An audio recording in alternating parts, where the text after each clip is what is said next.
Dryden Pence, Chief Investment Officer at Pence Capital Management, and Sarah Henry, Portfolio Manager at Logan Capital Management. Thank you both for being with us. So, Sarah, some big picture thoughts on how people are feeling, because that's how they shop and spend.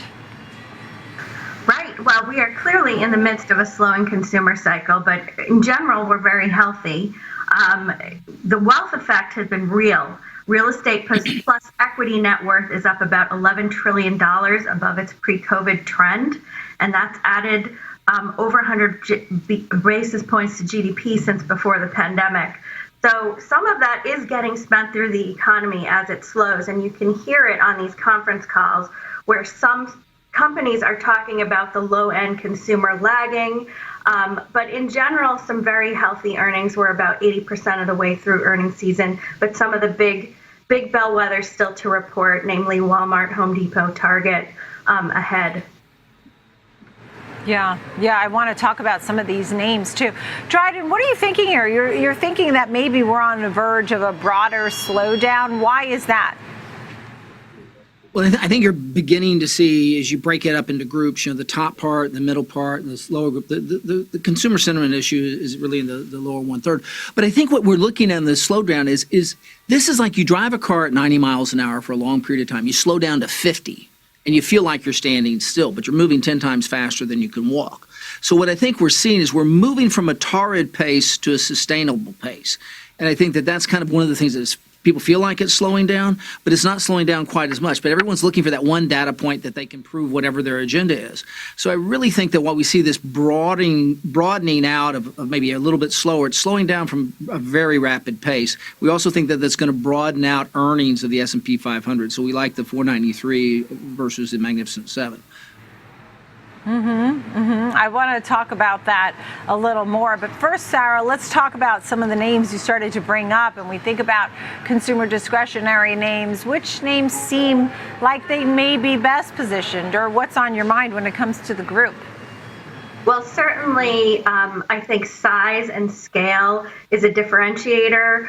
Liquidity, all of those things will come into play, especially because investments in generative AI, which we've heard a lot in the tech sector, is going to diffuse through the consumer sector, and it's really going to be telling the tale of who's going to succeed here. And this is really about, extreme computing power and speed, and all of these things are very meaningful at scale. So we've heard from Walmart in the past how they've been able to attract a higher income consumer, and they've developed this second P&L. Home Depot is a similar kind of theme where they're pivoting to doing, bigger projects, and they're able to do that because of their size and scale and their ability to use data. Target recently announced some similar initiatives.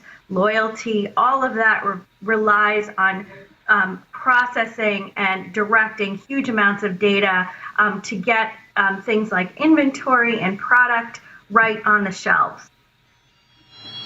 And then, Dryden, you were taking a look at some of the same names, but you had Amazon, Walmart, some names you're watching in the group. Where do you think they're headed and why?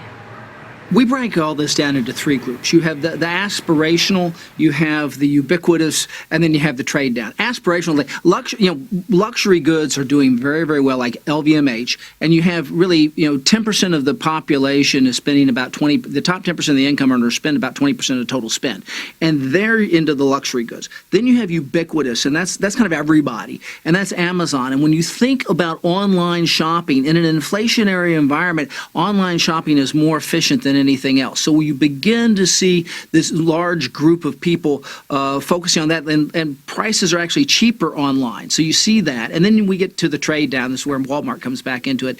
And as she mentioned before, the top growing element in Walmart are those who have over $100,000. So those three groups. But I think one thing that we really see strongly is the upside of those three groups. I mean, again, aspirational, luxury goods, LVMH.